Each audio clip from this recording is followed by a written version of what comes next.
Saudara, sejumlah pelajar kelas 9 atau kelas 3 SMP yang berada di barak militer mengikuti ujian kelulusan. Ngobrol. Sejak pagi, kegiatan pelajar yang tengah menjalani pembinaan pendidikan karakter sudah dimulai. Di hari kedua ini, para pelajar mengikuti ujian kelulusan di barak militer. Ujian ini juga dihadiri oleh guru dari sekolah masing-masing. Untuk kelancaran pendidikan karakter, sejumlah fasilitas disiapkan pemerintah daerah di barak militer.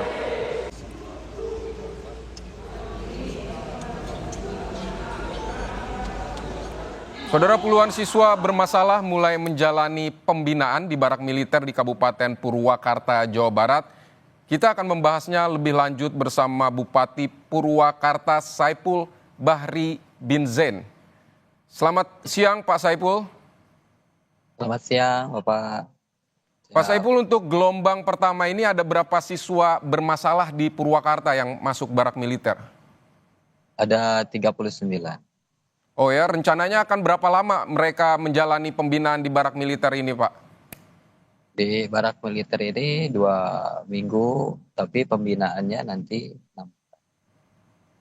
Dan apa yang Bapak bayangkan setelah mereka masuk barak militer ini, hasil yang Bapak bayangkan seperti apa? Karakter mereka apa akan langsung berubah atau seperti apa, Pak?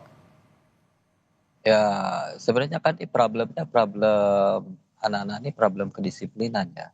Jadi ketika sekolah ini para guru sudah keteteran ketika menerapkan disiplin terhadap anak-anak yang bermasalah, terus juga orang tuanya di saat dia sudah membangunkan pagi, bangunkan subuh, terus anak-anaknya malah melawan, terus suruh pergi sekolah, malah pergi dari rumah tapi tidak nyampe ke sekolahan, terus juga malah di jam-jam sekolah nongkrong-nongkrong di warung-warung. Jadi problemnya problem disiplin. Ketika masyarakat anak-anak ini mengalami problem disiplinan, kita ini kan mencari solusi apa sih yang terbaik itu untuk solusi untuk mereka. Nah, pas kebetulan Pak Gubernur Jawa Barat itu memberikan kebijakan bahwa untuk mewujudkan pendidikan berkarakter itu kita bisa melibatkan semua pihak, semua instansi termasuk instansi TNI dan Polri. Nah, sehingga untuk pendidikan karakter ini bisa kita titipkan di barak TNI untuk meningkatkan disiplin. Dan makanya materinya juga materi utamanya adalah meningkatkan kedisiplinan. Termasuk selain materi-materi pelajaran di sekolah ya, karena sekolahnya pasti tetap gurunya aja yang nyamperin. Dan yang dirasakan ini baru 2 hari nih. Baru 2 hari mereka sudah bangun subuh, sudah sholat, orang tuanya juga senang. Jadi yang biasanya ini baru 2 hari. Biasanya orang tuanya bangunin subuh malah marah-marah, malah nggak bangun. Terus bilangnya sekolah, terus nongkrong, malah sekarang. Terus di luar sana juga kan ada warung-warung ya, warung kecil yang jam-jam sekolah selalu nongkrong tuh anak tuh biasanya. Nah sekarang nggak ada, hari ini nggak ada, kosong. Satpol PP sudah keliling, yang biasa buat nongkrong anak-anak, buat biasa nongkrong, eh, merokok malah itu anak usia SMP merokok, sekarang nggak ada efek-efek dominonya. Jadi efek yang di luar juga berdampak, yang di dalam itu dampak. Saya masih di lokasi Resimen Armet tadi habis upacara Hadiknas, terus upacara pembukaan. Saya masih di sini, saya ingin memastikan bahwa ini semuanya berjalan dengan baik. Jadi tidak jangan kemudian dibayangkan begitu barak militer itu disiplin itu jadi sesuatu yang menyeramkan gitu. Enggak. Baik Pak, Jadi ini hanya pindah tempat. tadi Nah, Bapak ada di sana, apa saja yang materi apa saja yang diterapkan di sana untuk hari ini? ya materinya materi kedisiplinan. Tentunya karena sekarang ini ada ujian sekolah ya. Yang ada kan ada yang kelas 3 nih. Ada yang kelas 3 itu berjumlah 18 orang. Ada yang kelas 9 itu ngikutin ujian seperti biasa. Jadi kita tempatnya aja yang berbeda gitu. Kalau di sini relatif bisa tertangani kedisiplinannya gitu. Jadi semuanya dalam pantauan kita lihat terus perkembangannya, mereka dikasih buku saku, dan nanti setelah keluar dari sini mereka diwajibkan mengajak temannya yang lain untuk berlatih kedisiplinan. Pak Bupati, Seperti itu. Pak Bupati Ya, tadi Pak Bupati menyebutkan memang harus dicari solusi agar anak-anak yang dinilai bermasalah ini menjadi lebih disiplin. Tapi apakah ini memang sudah melalui kajian terlebih dahulu bahwa memasukkan anak-anak ke barak militer ini akan berhasil untuk membuat kehidupan Ya, mereka lebih baik, lebih disiplin, atau ini memang ya. coba-coba dulu? Ya, semuanya kan kita mencoba. Semuanya mencoba. Di saat sekarang ini kita anggap bahwa kita melakukan A ternyata belum berhasil, melakukan B belum berhasil, penanganan seperti misalnya dengan guru BK juga masih tetap, terus orang tuanya melarang merokok, anak masih tetap Tapi merokok, selain suruh bangun selain subuh. dari eh, selain dari usulan dari Pak eh, Gubernur, ketika Bapak memutuskan untuk mewujudkan ini di daerah Bapak, apakah Bapak juga sudah berkoordinasi atau sudah katakanlah berdiskusi atau coba mengkaji, meminta pendapat dari ahli-ahli pendidikan atau ahli-ahli psikologi anak seperti itu, Pak? Atau memang ya, usul dari Gubernur kita saja? pertama, Pak Gubernur kita memberikan kebijakan. Yang kedua, kita juga konsultasi dengan psikolog.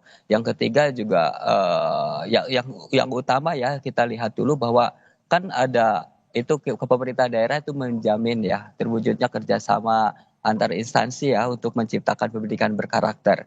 Terus ditambah lagi kan moto Hari Pendidikan sekarang ini kan partisipasi semesta dalam menciptakan pendidikan yang bermutu untuk semua. Dalam pikiran saya kan ketika semesta berarti semua yang ada di bumi ini beserta isinya, termasuk instansi manapun harus wajib berpartisipasi terlibat untuk menciptakan mutu pendidikan untuk semua. Nah, dalam menciptakan kedisiplinan ini, nah menurut kami apa salahnya kan gitu dan kita anggap dan yang kita percayai bahwa untuk eh, menutupi kelemahan kadang-kadang kan kita ini ya sipil ini kan untuk menerapkan kedisiplinan itu ya kita jujur aja kita akuin saja kadang-kadang ya militer TNI itu jauh sangat lebih terpercaya untuk menciptakan kedisiplinan kan problemnya problem disiplin. Sehingga ya kita putuskan ya sudah kita kerjasama sama TNI kan gitu. Nah persoalan misalnya kemudian hasilnya kan semuanya kita proses. Dan saya pikir semua pihak juga bisa memberikan masukan untuk proses ini untuk lebih baik. Atau misalnya kalaupun ada solusi yang lain yang di saat orang tuanya ini tidak lagi mampu mengurus anaknya, anaknya terus melawan, apa misalnya, ya itu juga kita menjadi nanti pertimbangan ke depan gitu. Yang pasti saat ini para orang tua siswa ini merasa, boleh dicek lah sama semuanya, mereka merasa senang gitu. Jadi tangisan mereka, air mata mereka berhenti di saat kemudian ya udah ibu, kalau kita titipin saja di resimen Armet. Mereka senang, bahagia, bang. Terima kasih, alhamdulillah. Tangisan mereka berhenti, kekhawatiran mereka berhenti. Mereka tidak lagi teriak-teriak subuh, mereka tidak lagi nunggu anaknya sekolah ternyata tidak sekolah. Mereka tidak lagi melarang anaknya harus naik motor, dia tetap maksa pengen naik motor, pengen beli motor, dan gitu. Terus ya hal-hal yang kayak gitu ya ketidakdisiplinan anak-anak ini yang kemudian yang orang tuanya selama ini keteteran ya jujur aja keteteran mereka mengakui keteteran kan Pak, kita tanya kenapa ibu menitipkan ya kami sudah tidak bisa lagi mereka nggak nurut gitu sudah nggak nurut malah melawan malah membentak coba kira-kira apa kira-kira solusi yang harus kita ambil langkah untuk langkah cepat gitu untuk itu untuk menerapkan disiplin. Nah, Pak jadi sehingga kami memutuskan, oke, saya bilang kebetulan adalah kebijakan ini ya kita laksanakan gitu. Nanti kita tentunya lihat 2 minggu ke depan. Boleh mengkaji semua orang, boleh mengkaji para ahli, boleh mengkaji nanti. Yang jelas, yang pasti kami saat ini baru 2 hari aja kami sudah merasakan manfaatnya. Anak-anak sekolah yang biasanya jam sekolah nongkrong, ini kan sudah ada. Tadi sudah dipastikan sama Satpol PP tidak ada di tempat-tempat itu. Ada beberapa titik yang biasa tempat-tempat itu nongkrong nggak sekolah di situ.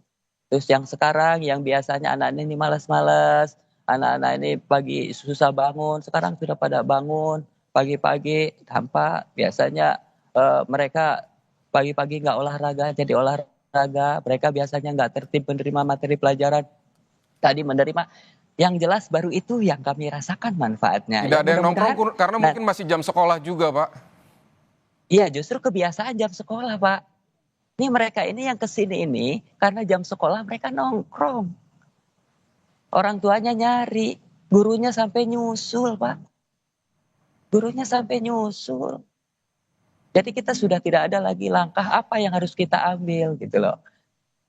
Jadi ya sudahlah kita titipkan, kita datangkan guru, kita datangkan tokoh agama, kita datangkan para ulama, kita datangkan instansi yang lain, terus yang berkaitan dengan ini, sok latih di situ pembinaan mentalnya. Terus latih di situ wawasan kebangsaannya, dilatih di situ tanggung jawabnya. Nah, seperti itu Bapak. Pak, Jadi, nah kenapa kita? setelah ini program ini selesai, mereka keluar, apa yang akan dilakukan pemerintah kabupaten untuk memastikan bahwa mereka tetap masih tetap disiplin setelah mengikuti barak militer? Kemudian apakah akan ada program lanjutan lagi untuk mengirim siswa selanjutnya, seperti apa Pak nanti kajiannya? Jadi mereka keluar itu nanti kita kasih buku saku. Jadi resimen kasih buku saku, nanti ada item-item yang selalu harus mereka isi. Dan mereka diberikan kewajiban ketika dia keluar terus kembali pada lingkungannya, dia wajib mengajak lingkungannya. Nama-namanya disebutin nanti dalam buku saku itu. Dia sudah mampu mengajak si A, sudah mampu mengajak si B. Nah terus kenapa dia tidak bisa mengajak si C? Karena si C problemnya ini. Sehingga ini menjadi bahan untuk penyelesaian problem-problem berikutnya. Dan itu terus kita pantau, Dinas Pendidikan pantau, termasuk pihak resimen juga terus memantau itu. Sehingga agar jangan sampai kemudian ketika dia sudah disiplin, sudah terbentuk, itu terkontaminasi lagi. Tapi dia malah langsung diberikan tanggung jawab tambahan. Tanggung jawab. Jadi nanti pulang sekolah, di lingkungan sekolahnya, di lingkungan tempat tinggalnya. Seperti itu. Baik, Itu Pak. bagian dari ikhtiar kami, bagian dari istihad kami istilahnya. Persoalan nanti hasilnya kan nanti kita bisa lihat sejauh mana nanti hasilnya. Yang pasti kenapa kita melakukan ini? Karena kita meyakini sampai saat ini baru inilah solusinya. Ya gitu. Ya kalau misalnya ada solusi lain, misalnya ada masukan yang lain, misalnya yang bisa dianggap tepat, ya kita akan ikuti, kita akan lakukan. Gitu. Yang Baik pasti ini Pak. problem-problem kedisiplinan teratasi, itu aja intinya kalau buat kami. Pak Bupati Purwakarta, Saiful Ya. Bahri bin Zain, terima kasih untuk penjelasan Anda di Kompas Siang. Sampai jumpa.